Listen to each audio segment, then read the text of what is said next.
믿음으로 사는 삶, 오늘 43번째 시간입니다. 여러분, 우리는 말씀을 늘 대할 때 오늘 이 말씀을 나에게 왜 주셨을까라고 하는 기본적인 질문을 늘 던지면서 본문을 대해야 돼요. 그런가 하면 더 깊이 들어가서 오늘 이 본문이 나에게 하시려고 하시는 말씀이 무엇일까? 왜냐하면 우리는 안다라고 하는 것에 머무르면 유대인에 불과하다고 계속 말씀드렸어요. 안다는 것은 내용이나 줄거리를 좀 아는 그런 차원이 아니라 오늘 이 말씀이 나에게 무엇이라고 말씀하는지를 알아야만 우리는 사모하고 그 말씀대로 살아갈 때 요한복음이 우리에게 말씀하는 것처럼 우리도 변화를 입어서 새 사람이 되는 은혜가 있어요. 그래서 여러분이 이 안다라고 할 때 우리는 더 이 말씀을 깊이 깨닫게 되면 어떤 상황들이 벌어지게 되면 진짜 알게 되면 이것을 우리는 그냥 문자적인 게 아니기 때문에 오늘 이 말씀이 나에게 하시는 그 의미를 알기 때문에 그때 무엇이 가능하냐면 믿음의 해석이 가능해요. 여러분 다 말씀 듣고 은혜 받았다 그러고 주일이면 이젠 다시 결단했다고 하는데 일주일 내에 세상에 나가서 우리가 세상의 영에 쫓겨서 여전히 살아가는 이유는 무엇이냐면 그때 우리는 믿음의 말씀으로 이것을 해석해 내야 되는데 우린 계속적으로 육체, 오늘 등장하는 육체의 일로 이것을 치부해버려. 그거 왜 그러냐면 말씀이 내 안에 깊이 들어와서 나를 후벼파고 나를 세우는 말씀이 되지 않았기 때문에 우리는 계속적으로 상황과 여건을 따라서 살아가게 돼요. 그래서 우리는 이 말씀 앞에서 다시 한번, 그래서 제가 젊은이들 계속 주중에도 캠퍼스로 갔다 오는데 이 아이들이 내놓는 기도 제목이 뭐냐면 뭐 해야 될지 모르겠어요. 내가 왜 사는지 모르겠어요. 뭘 먹고 살아야 되는지 모르겠어요. 다 모른다는 게 아이들의 대체적인 이야기야. 그러니까 얼마나 불안하고 염려해요. 얘들아, 정말 너희가 이제는 세상에 임금이 다스리는 권력 그 힘으로 사는 게 아니라 믿는 자는 성령의 힘으로 우리가 살아가야 되는데 성령님께 그러면 너의 인생을 물어봐. 말씀 앞에 너의 인생을 물어봐. 그러면 말씀이 너가 어떻게 살아가야 되는지 가르쳐 줄 거야. 그런데 여러분, 이것을 우리가 알기까지는 시간이 걸린다고요. 그래서 어떻게든지 우리의 자녀들이 주의 성령 가운데 살아가는 자녀들이 될 수 있도록, 그래서 물과 성령으로 거듭나지 않고는 아버지께로 올 수 없다고 하는 이 말씀. 그래서 여러분, 교회 다니지만 우리의 자녀들이 주의 말씀 가운데 세상에서 능히 살아가는 자녀들. 오늘 여러분, 그렇다면 우리가 읽은 이 가늠하다 현장에서 잡혀온 이 여인의 이 이야기가 우리에게 무엇을 말씀하는 건가요?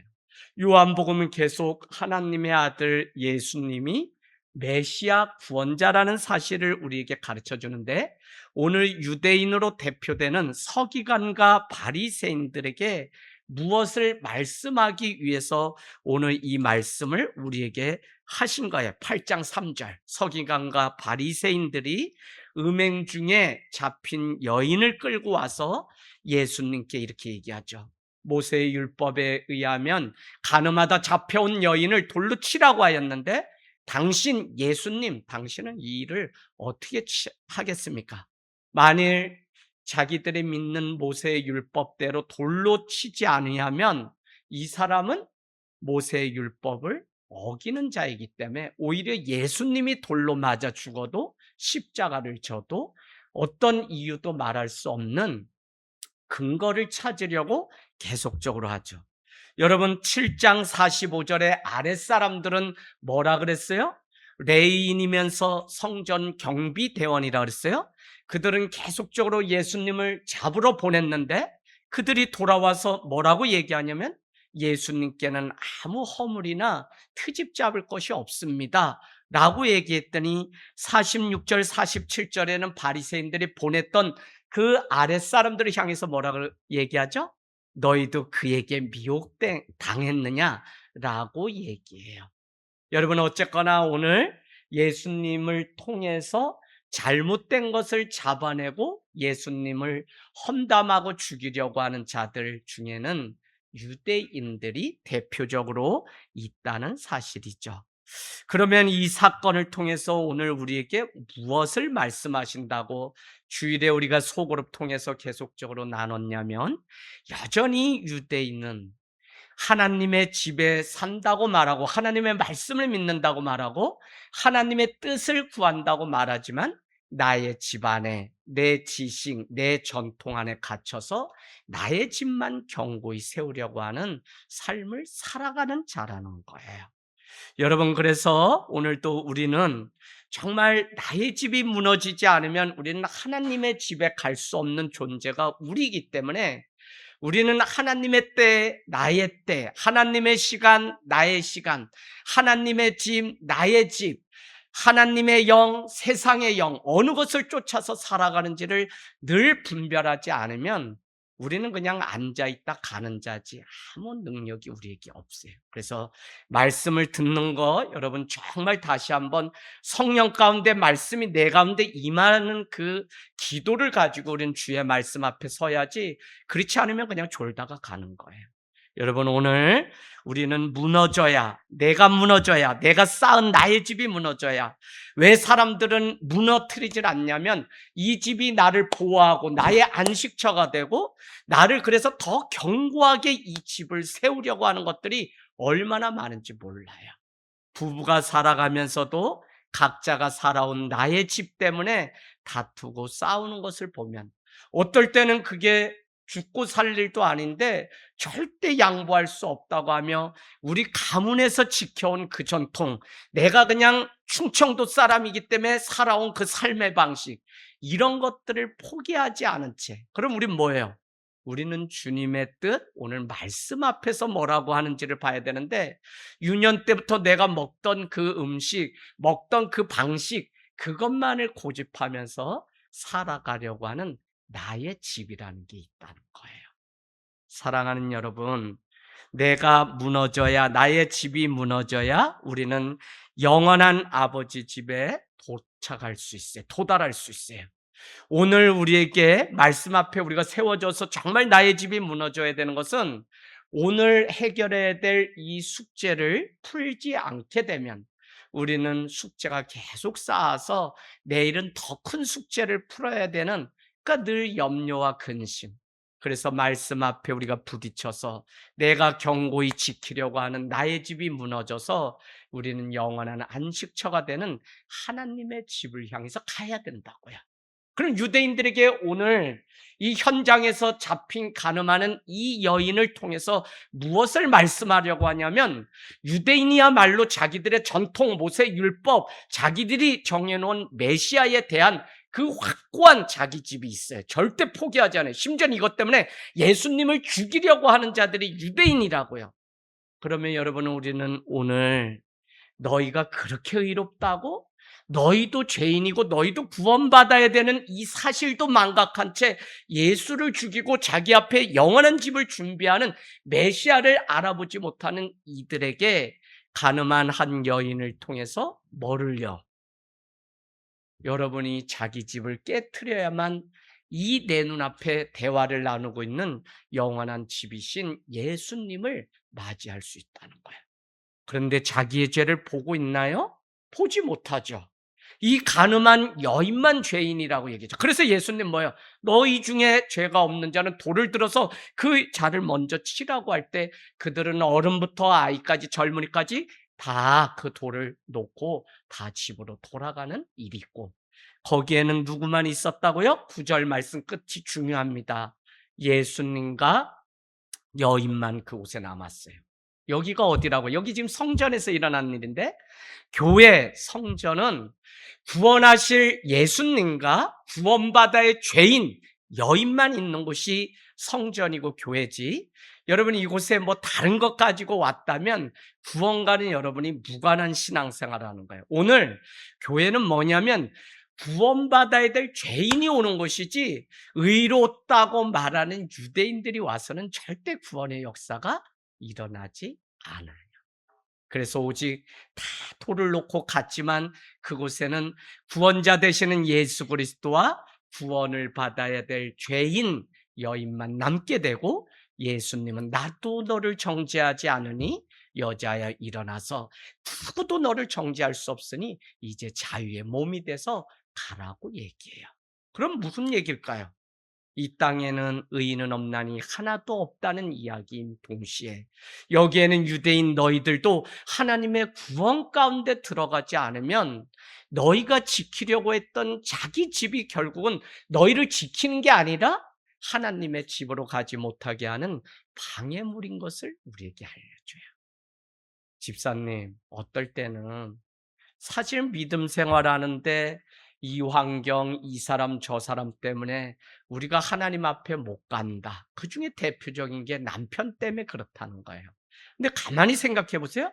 진짜 남편 때문에 그런지, 여러분 어떨 때는 가만히 자기 자신 앞에 정직하게 물어야 되는 게, 나의 성숙하지 못한 삶, 나의 균형 없는 삶, 나의 열매 없는 삶, 나의 그냥 그런 삶이 감동을 주지 못하기 때문에 오히려 그 사람을 주님께로 나오지 못하게 하는 이유가 내게 있는 것이지, 그 사람 때문에 내가 못하질 않아요. 그래서 열매가 우리에게 있어야 돼요. 그 열매가 뭐냐면 사랑과 화평과 희락과 같은 성령이 주는 열매가 있어야지, 우리는 육신의 열매, 분을 내고 당을 짓고 가르고 이단, 권모, 술수와 같은 그런 것으로는 사람 눈은 속일 수 있어요. 그러나 열매가 없게 되면 아무도 그것을 귀하게 보지 않게 돼요. 철학자 플라톤이 메논의 역설이라고 하는 그 철학이 있어요. 메논의 역설. 나중에 가서 한번 찾아봐요. 근데 메논의 역설에 이렇게 얘기해요. 아는 자는 자기가 알고 있기 때문에 알려고 하지 않는 게 문제고. 이해되나요? 안다고 하는 자는 자기가 알고 있다고 생각하기 때문에 더 이상 알려고 하지 않는 게 문제고, 모르는 자는 그럼 또 어떻게 해요? 모르는 자는 무엇을 알아야 하는지 모르기 때문에 알지 못한다. 그러니까 아는 자도 모르고 모르는 자도 알려고 안 하기 때문에, 뭘 알아야 되는지 모르기 때문에 서로 다 몰라요. 그러면 오늘 유대인들은 알기 때문에 더 알려고 안 해서 메시아를 만나지 못하고, 또 메시아를 알지 못하는 이방인들에게 우리가 왜 가서 열방의 복음을 전해야 되냐면, 그들은 모르기 때문에 구원을 받아야 되는지 뭐도 몰라요. 그래서 누군가는 전해줘야지만 그들의 생각과 마음을 깨우칠 수 있기 때문에 우린 그래요. 그 가운데서 우리는 살아가고 있다는 거예요. 여러분, 충분히 알지 못함 안에서 알고 있다는 사실을 우리 스스로도 인정해야 돼. 충분하지 않아요, 우리가 알고 있다는 이 믿음도. 자, 그러면 알지만 모르는 것에 불과한데 계속 알아가지 못하면 우리는 아는 것이 아니라고요. 그래서 우리의 지식과 경험을 쌓고 내가 생각하는 테두리라는 게 있지만 절대적 진리가 아님을 알기 때문에 우리는 절대적 진리신 예수님께 날마다 가는 그 훈련을 쉬지 않고 해야 돼요. 그 아침에 늘 말씀이 펴지고 늘 우리의 인생 가운데 하나님 앞에 기도하는 이 일들이 가장 기본적인 일이지, 무슨 불을 받아서 무슨 세상이 바뀌질 않잖아요. 그래서 저는 사실 성도님들 늘 제가 이렇게 보면 가장 기본을 잘 하시는 분이 가장 아름다워 보여요. 바로 우리에게도 그게 필요해 지금. 자, 그러면 내가, 여러분 알지만 이것이 얼마나 불완전한 알민지를 우리는 인정할 때 우리는 하나님을 향해 오늘도 갈 수 있어요. 유대인은 내가 아는 것으로 이미 충분하다, 내가 배운 것으로 이미 충분하다 하기 때문에 더 알지를 못하는 자가 된 거예요. 자, 집을 짓지만 그 집이 온전하지 않다는 사실을 인정할 때 우리는 하나님의 집을 향해서 갈 수 있는 존재예요.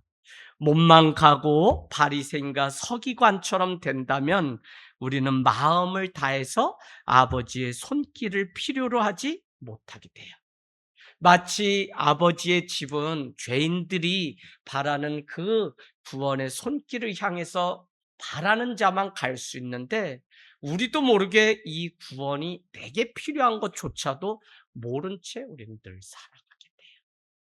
그래서 여러분, 내가 확신이 든다. 내가 이미 오랜 신앙 생활을 통해 이 과정은 다 통과해서 난 이미 구원을 얻었다. 이 믿음이 필요도 한 동시에 늘 겸손함으로. 그래서 뭐예요?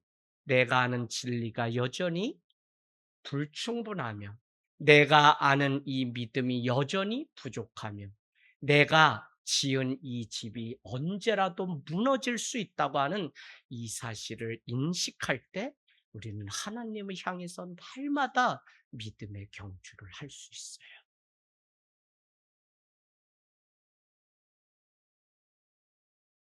이해되세요, 여러분?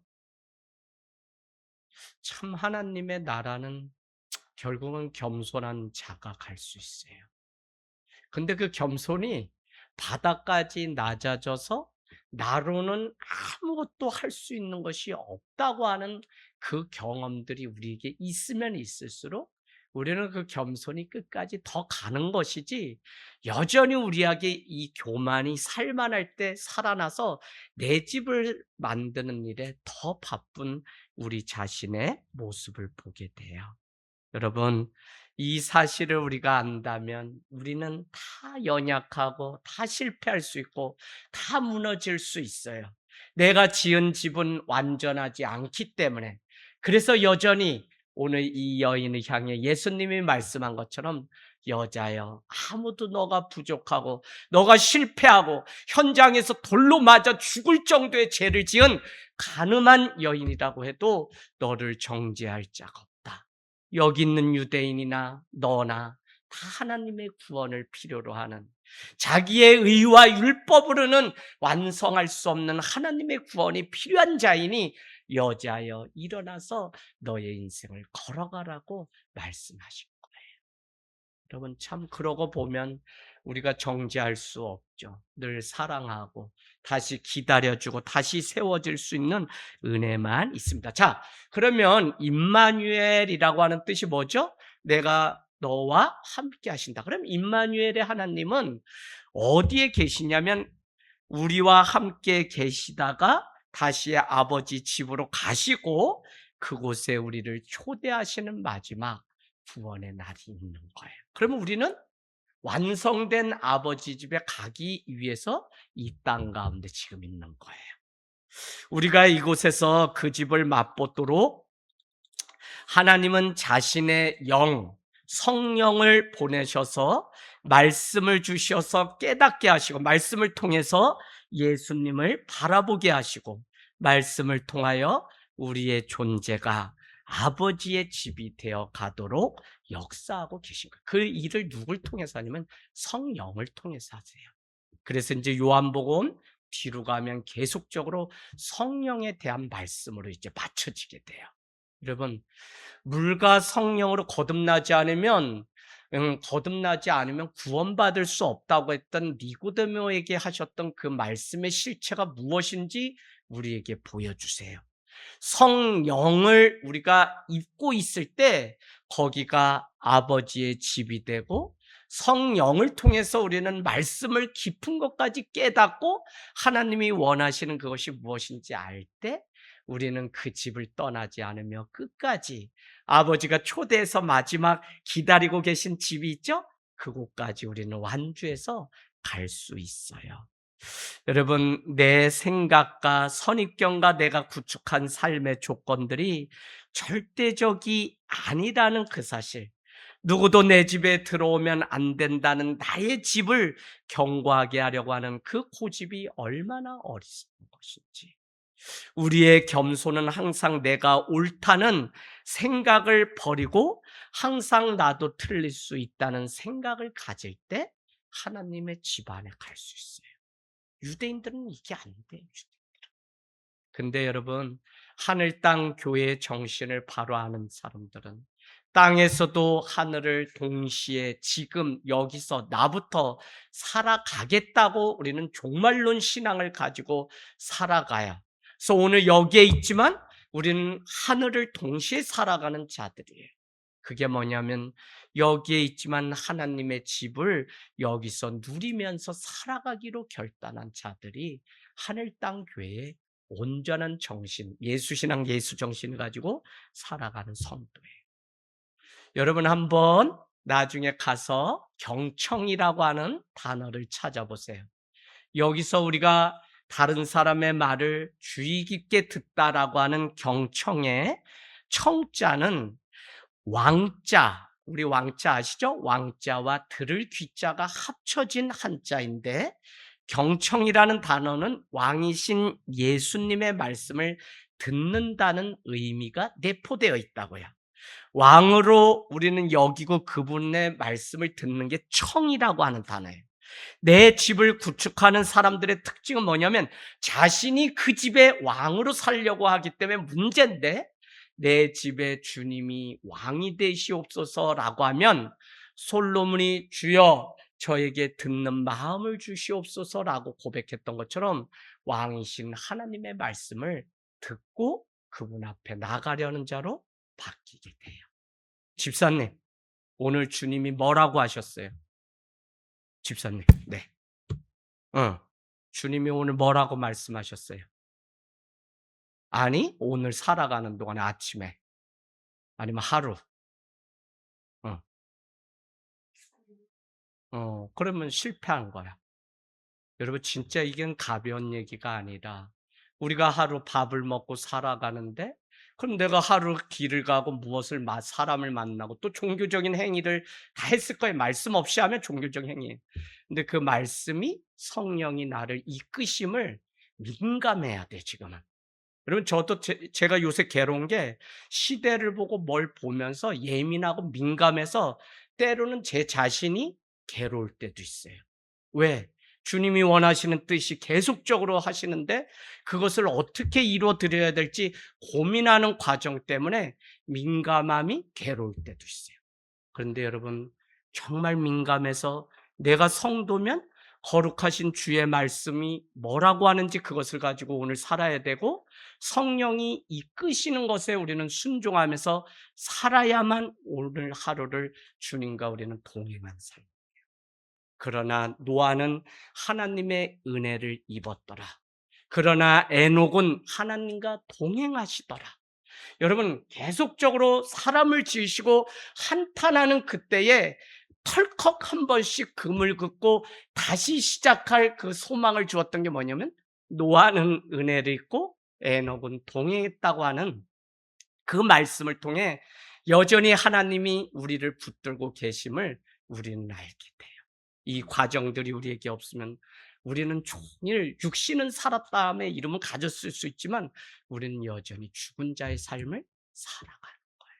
그래서 여러분, 말씀이 떨어지지 않고 내 집에 포도주가 떨어지지 않고 잠이 오고 피곤하고 육신의 연약함, 이 문제가 아니라 내 영혼이 지금 살아서 하나님의 말씀 가운데 내가 거하는 삶인지. 왜요?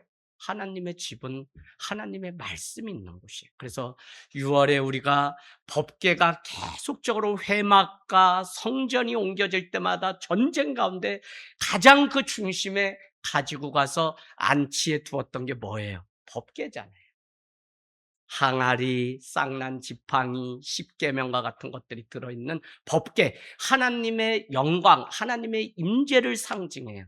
그래서 성도는 우리 안에 성령이신 하나님의 말씀이 늘 있을 때, 이것을 우리의 심령 가운데 모시고 살 때 우리는 그 말씀대로 살아가요. 오늘도 막 오는데 아침 7시에 그냥 교회로 전화하면 저한테 연결되게 돼 있는데, 그냥 우울증이 심하신 분이, 젊은 청년이 전화 왔어요. 그래서 오늘 오셔라.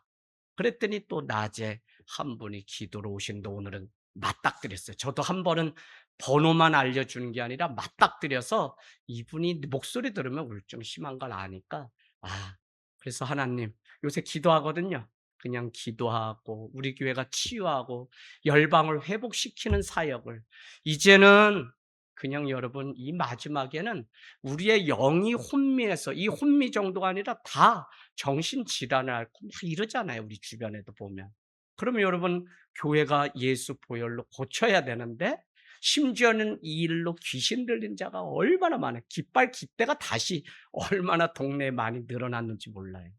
여러분, 이 동네가 어떻게 가는지를 늘 보면 우리가 지금 무엇을 위해서 깨어 있어야 되는지 아셔야 돼요. 오산에 여기 구오산이라고 제가 말씀드린 건 자꾸 다 저기 세교 3직으로 가면 숫자가 많으니까 다 부흥하는 줄 알고 다 갔단 말이에요. 80명이 200명이 6개월 만에 됐다고 자랑해요. 근데 달랏돈을 빌려다 교회 운영을 하시느라고 또 찾아왔어요. 시간 가야 성도지, 서울에서 암만 믿다가 왔다고 그분들이 뭔 헌신을 해요? 교회가 적자가 나니까 그냥 조금 모이는 게 더 낫다. 여러분, 정말 주님 사랑한다면서 주님의 몸된 교회도 사랑하지 않고 헌신하지도 않고 여전히 자기를 지키기 위해서 살아가는 이런 시대에 뭘 그 숫자 사람 몇 명 모였냐에 연연하면서 우리 계속 속아서 살아가냐. 그걸 뭐예요? 우리가 지금 무엇을 해야 되는지 깨어있지 않으면 우리는 세상에 돌아가는 방식으로 세상의 영 쫓아서 그냥 살아가는 거예요. 그죠? 이해되시죠? 여기에 가장 많이 노출되어 있는 애들이 정말 우리 자녀들이에요. 여러분, 다 중독돼 있어요. 핸드폰이 뭐. 그래서 여러분들이 이 아이들 뭐 핸드폰 때려잡으려고 하지 말고 정말 영적으로 이 아이들을 거듭날 수 있도록 지도하고 가르쳐주고 하나하나. 제가 그 일들을 계속 지금 우리 아들들하고도 하면서 본인들이 조금씩 조금씩 깨닫는 걸 보고, 또 우리 목사님 자녀 나인데 맡겼으니 베트남에서 열심히 했는데 여기 와서 그냥 둘 수가 없으니까 일주일에 한 번씩 같이 밥 먹어요. 검정고시 준비하는데. 근데 딱 봤더니 주일날 다연이 누나를 만나서 인생이 완전히 자기가 바뀌었다고 오늘 고백하더라고. 그래서 뭐? 그랬더니 누나도 18에 검정고시를 봐서 지금 교생 실습을 다니는 승리자가 됐는데, 저도 패배한 인생같이 베트남에서 이곳에 오고 학교도 못 다니고 고1 때 갔다가 왔는데, 저도 18에 대학 가서 다현이 누나처럼 그렇게 해서 전 누나랑 대화 많이 하려고 그래요. 그래, 다현이 뭐 있는 애다. 걔 같이 이제는 다현이가 자유한 아이가 됐으니까 매듭 있던 거 다 풀어졌으니까 누나랑 많이 얘기해라. 신나요. 근데 너가 서 있어야 돼. 왜? 김대희 권찰님 아들 현종이를 너가 또 깨워야 된다. 얘도 지금 검정고시 준비하려는데 인생의 의미가 없어서 하는데 너가 형이니까 또 너가 깨워라. 그래서 계속. 그럼 다현이 또 누가 깨웠어요? 우리 김에스더 전도사님 18에 대학 가서 다현아 아니야 해도 돼. 네가 강한 하나님 앞에 마음 있고 준비만 있으면 18살에도 검정고시 가서 다 갈 수 있어. 포기하지 마. 또 그게 힘이 되거든. 여러분, 이 족보라는 게 영적으로 다 있는 거예요. 그래서 자꾸 자녀들 세우고 깨우는 이 일들이 우리 가운데 있기를 원합니다. 여러분, 하나님 앞에 내 집을 허물 생각을 늘 해야 될 것 같아요. 내가 지은 집이 무너질까 봐 또 조금이라도 기스가 나면 어떻게 돼요? 분노와 막. 오늘 자가용이 이렇게 세워져 있는데 저를 성도님들이 뭐 이렇게 잘 닦고 그러냐는데, 뭐 많이 타지 않아도 갈 때는 가지고 다니는데, 차 세워놨는데 잠깐 이제 집에 들렸다 나오는데 내가 시동 걸자마자 사람이 쌩 가버려요. 옆에 있는 차가. 이 사람 이거 긁었나? 그리고 비 맞으면서 해서 차 쭉 보면서 이거 내 집이라고, 또 요거 누가 기스 냈을까 봐 예배도 있는데 그걸 보면서 에휴 박으라고 있는 거지. 그냥 그 생각한. 그런데도 막 이런 게 있어요. 만약에 그날 누가 밝은 거, 이렇게 기스낸 거, 흠집 난 거 발견했다면 예배 직전에 오면서 막 화가 나고 분노가 나고, 아유, 이거 얼마 안 됐는데, 이런 마음들이 우리에게 있다고요. 여러분, 나의 집이 무너지지 않으면 큰 평강과 기쁨을 우리가 빼앗긴 채 그렇게 살아요. 저는 오늘 우리가 드리는 이 예배를 통해서 냄새나는 나의 집이 빨리 무너지고 향기로운 하나님의 집이 우리 가운데 세워지기를 주님의 이름으로 축복합니다. 정말 우리 가정도. 여러분, 한 주 몇 통의 전화 이렇게 저렇게 오늘도 받았어요. 그런데 주일날 저녁에 고향을 갔는데 한밤에 전화가 왔어요. 이 누님은 누구냐면 멀리 가고 늘 저에게 복음을 전하려고 하고 늘 자기가 다니는 교회에 대한 자부심이 그래서 10,000명 가까이 모인다 하고 늘 지방에 있는 교회지만 커요. 얼마 전에는 동생을 전도해 줬다고 또 교회 감사헌금도 보내줬어요. 그래서 저는 그 누님이 믿음 생활 잘하는 줄 알았는데 한밤에 전화가 왔는데 동생 목사님 권사가 돼서 내 고민을 어디 말할 데도 없고 좀 이야기를 하고 싶다는 거예요. 그래서 들은 내용은 뭐냐면 교회에서 봉사하고 헌신하면서 그냥 시골에서 떠나서 그 예수를 만나서 지금까지 기쁘게 살았다고 생각했는데 주일이면 다 마치고 집에 오면 그렇게 공허와 허무함이 밀려와서 괴로워 죽겠다는 거예요. 그래서 제가 요즘 목마름에 대한 설교 몇 편을 보내주면서 여러분 우리도 우리 자신이 모른다면 더 문제지만 내가 무엇으로 목말라서 살아가면서 다른 것을 자꾸 잡으려고 하는지 우리 실체를 알면 차라리 이렇게 고백하고 문제의 원인이라도 알 수 있는데 이걸 알지 못하면 우리는 계속 그냥 거기 안에 갇혀서 적당히 덮어놓고 숙제를 못 푼 채 그렇게 살 수가 있어요. 그래서 여러분 계속적으로 우리가 하나님 앞에 고민해야 되는 것은 이 목마름의 실체, 우리의 안에 있는 채워도 채울 수 없는 그 한계를 우리가 경험하면서 하나님의 집, 하나님의 능력으로 살아가는 이 일이 너무 중요해요. 한번 우리의 삶을 들여다보세요. 우리도 세상에 나가서 세상의 힘을 다 쓰고 주님께 와서는 정작 피곤하고 고나다고 하며 주님께는 쓸 힘이 없기 때문에 텅텅 비어가는 오늘날의 교회를 생각해 보세요.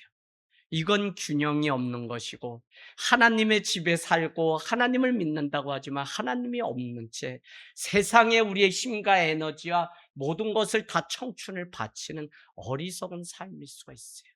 그때 우리에게 오는 그 목마름. 그래서 주님은 뭐라 그래요? 우리 37절 명절 끝날 예수님이 뭐라 그랬다고요? 누구든지 목마르든 내게로 와서 마시라. 예, 그러면 어떻게 돼요? 마실 수 있는 자격은 누구예요? 누구든지인데 자격은 38절에 나를 믿어야만 배에서 생수가 차고 넘치다. 믿어야 된다고 예수를. 그래서 지금 믿음이 중요하지 이 믿음의 문제를 우리가 해결하지 못하면 우리는 여전히 목마른 채 그렇게 살아가요. 이게 막 기쁘니까 목사님 고민하고 막 이랬었는데 그분에게 용기를 내서 전했다는 거야. 우리 권사님 말씀이야. 그래서 술 드시고 막 그랬는데 저분에게 얘기를 하면 저분이 어떻게 나인데 할까?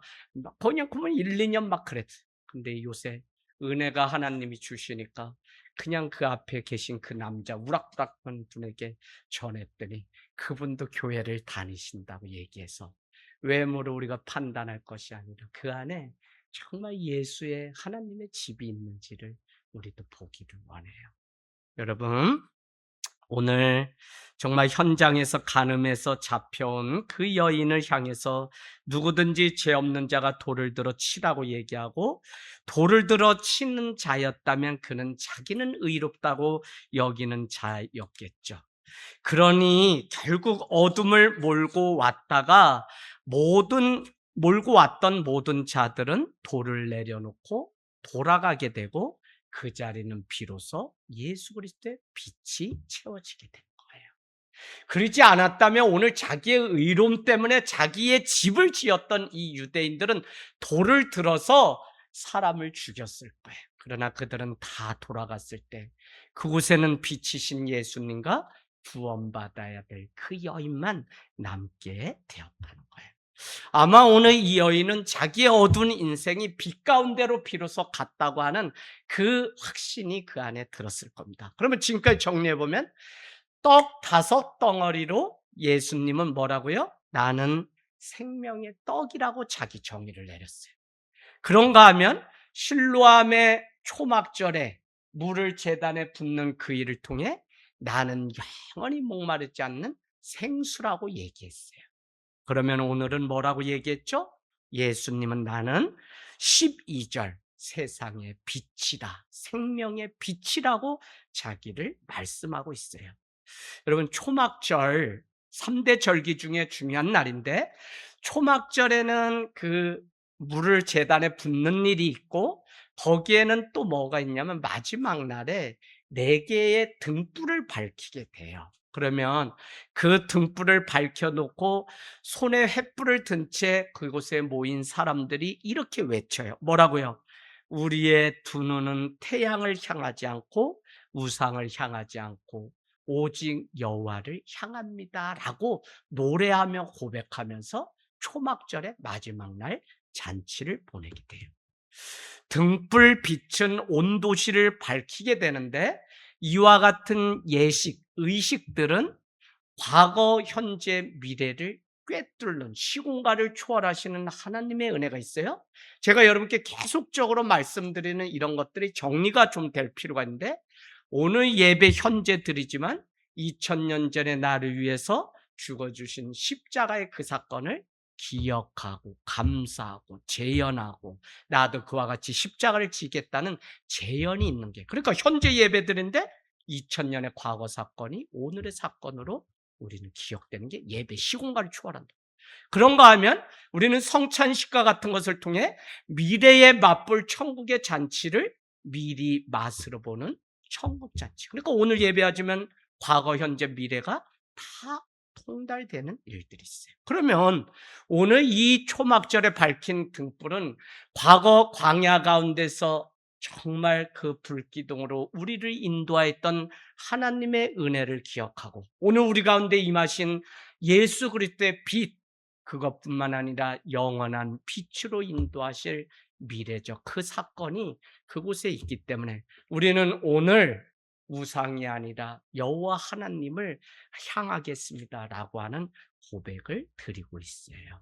여러분, 우리는 대체로 듣기보다 판단을 먼저 하려고 하는 유대인의 모습이 우리 안에도 있어요.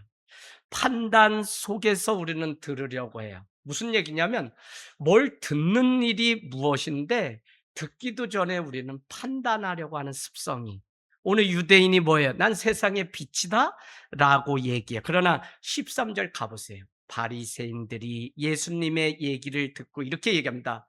너가 너를 위하여 증언하니 너의 증언은 참되지 않다. 증언은 누가 해줘야 돼요? 다른 사람이 증언해야 되는데, 예수, 너가 너를 생명의 빛이라고 너 스스로 증언하니 너는 그 증언이 맞지 않다. 그런데 예수님 뭐라고 뒤에 얘기하죠? 증인은 두 사람이 있으면 되는데 내가 나에 대해서 증인하는 한 사람, 또 한 사람은 하나님 내 아버지가 나에 대해서, 어디요? 17절 18절에 증인이 되었으니 나는 내가 세상의 빛이라고 말하는 이것에 대해서 거린낌이 없다고 얘기하고 있는 거죠.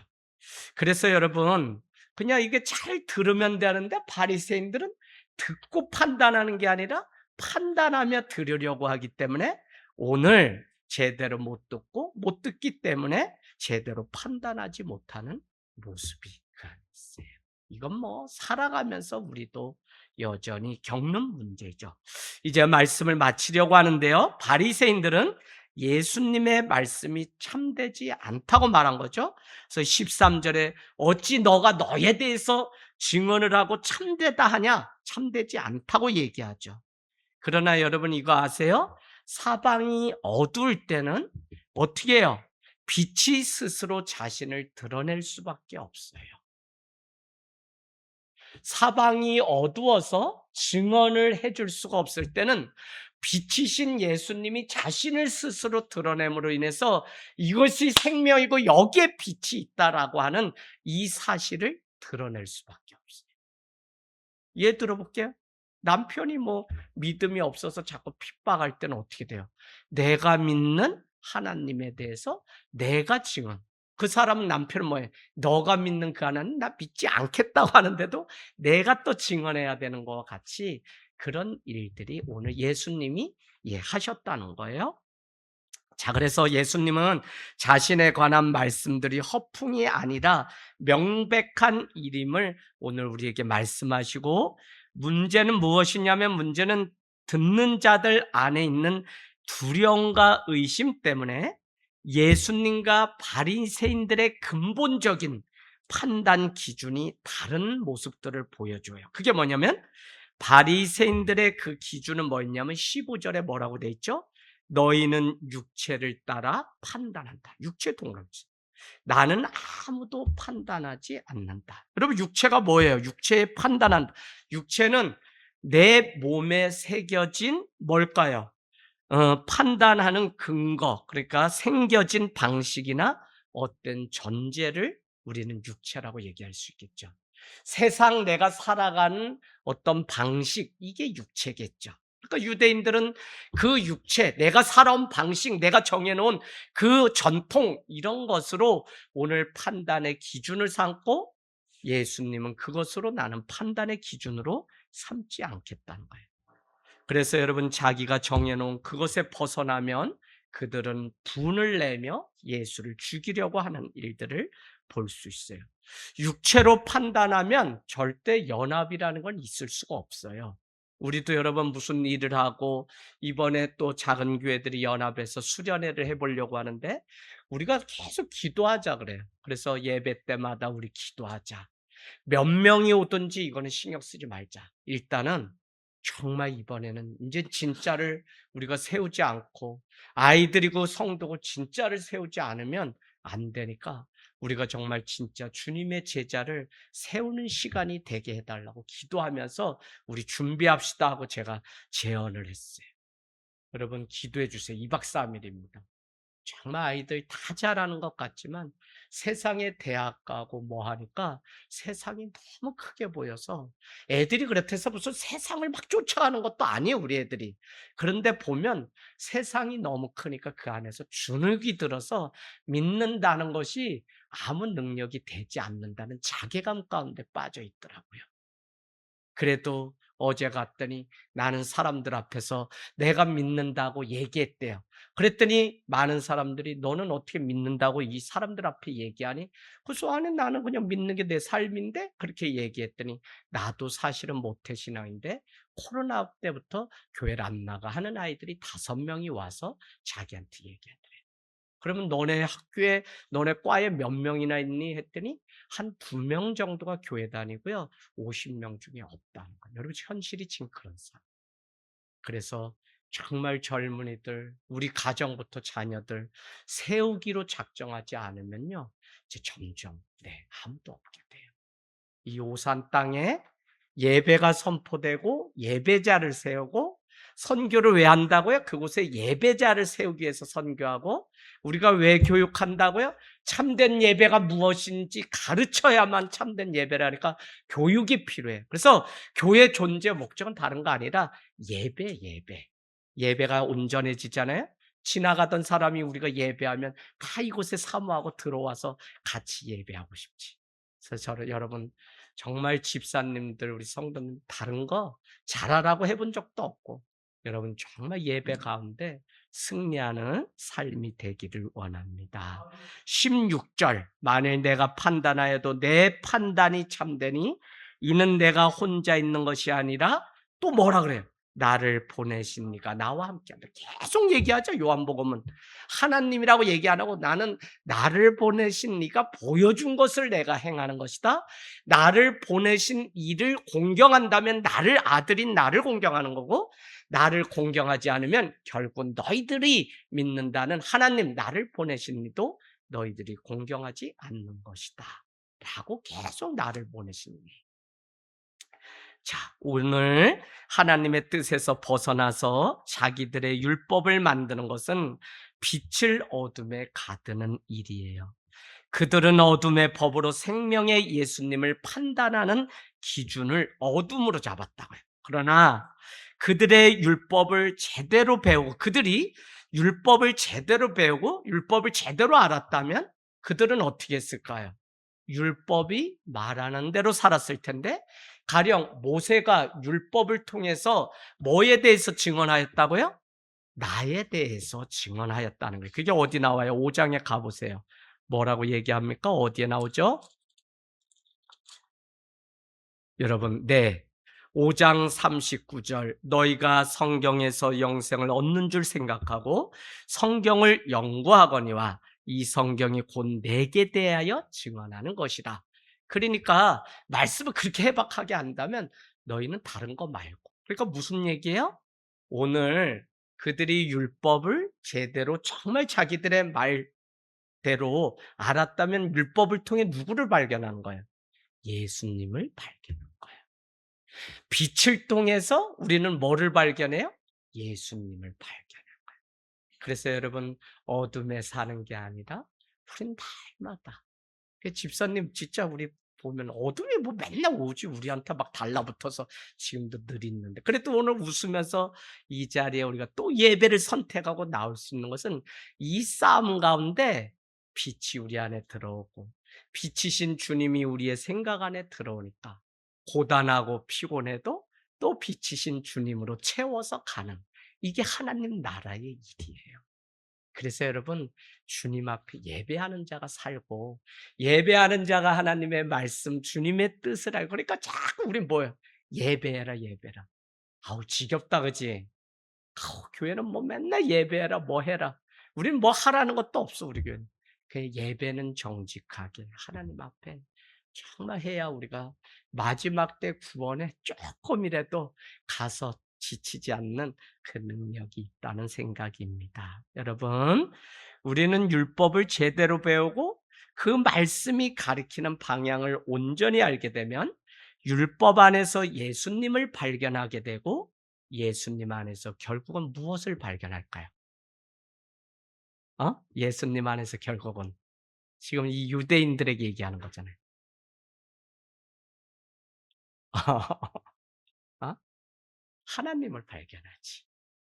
하나님은 막 믿는데 예수님은 안 믿겠다는 거잖아. 그러나 너희들이 그렇게 믿는 그 율법을 제대로 알고 그 뜻을 제대로 안다면 오늘 현장 가운데 간음한 그 여인을 돌로 쳐 죽이는 게 율법이 아니라 원수된 자까지도 사랑하시라고 하는 그 주님 때문에 정죄하지 않고 우리가 그래서 여러분 사실은 맨날 저 자신도 내가 그냥 말씀 전하고 그냥 뭐 몇십 년 목회한 거 이거 그냥 하나의 그냥 저것처럼 자랑하고 마는 게 아니라 전 진짜 지금도 주님의 제자로 그냥 살다가 마지막 마치고 싶은.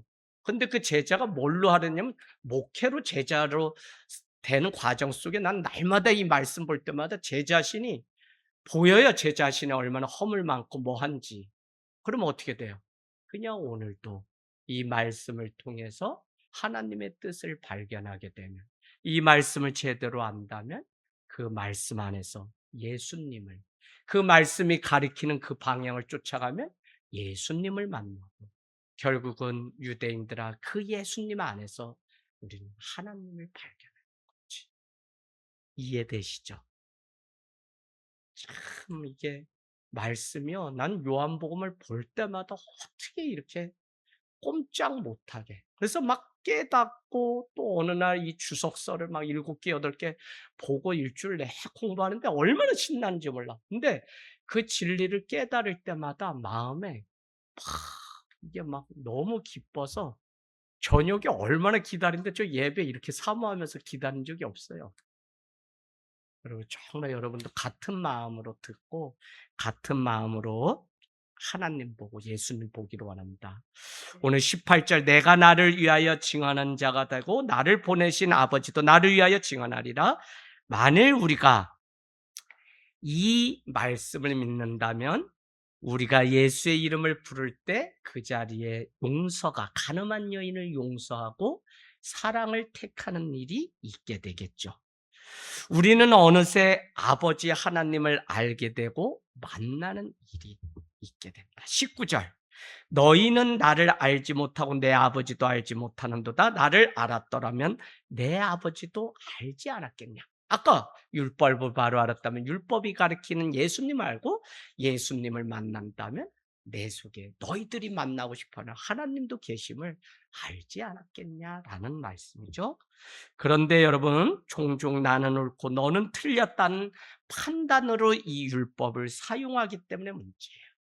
우리가 하는 이 말씀도 자신을 입증하기 위한 판단으로 자꾸 말씀 구절을 들이대고 막 이렇게 할 때가 있어요, 없어요? 사모님 있어요, 없어요? 있죠. 사모님 되게 솔직해지셨어요. 인제는 뭐 사모님 뭐 이렇게 못해. 자기 입으로 막 그냥 다 얘기하시더라고요.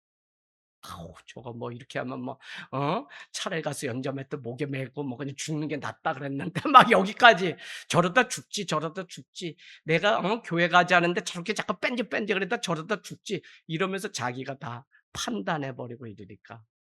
여러분 그 눈빛 보면은 바보가 아닌 이상은 나를 어떻게 보는지 다 알아요, 여러분. 아우 저 한심한 사람. 밥을 준다? 사랑한다고 밥상 차려줘. 근데 한심한 사람으로 보는데 그 밥맛이 좋겠어요? 어쩔 수 없이 같이 한 입을 먹고 사는 거지. 그래서 우리가 마음과 생각과 뜻을 다해 죽게 하고 또 사랑하는 이유 되게 하는 것이 주님의 뜻입니다. 여러분, 오늘 우리는 빛이신 예수님을 온전히 만나면 밤에도 빛을 살고 어둠 속에서도 빛을 살아가는 존재가 돼요. 그래서 나는 이 마지막 때 너희는 세상의 빛이라고 했던 그 말씀이 이런 의미. 전혀 어둠은 올 거라고요. 그런데 우리가 빛 가운데 살면 어둠 속의 빛이 더 드러내. 그래서 우리는 어둠이 와도 상관없어요. 왜? 우리는 밤에도 빛을 살고 어둠 속에서도 빛을 사는 성도이기 때문에. 저는 그래서 이 교회가 하나님이 이 땅 가운데 세워놨다는 이 자체가 엄청 영광이고요. 무슨 아니야. 교회 뭐 정말 그냥 십자가 세워진 이것만으로도 세상 속에 빛을 드러내는 일이에요.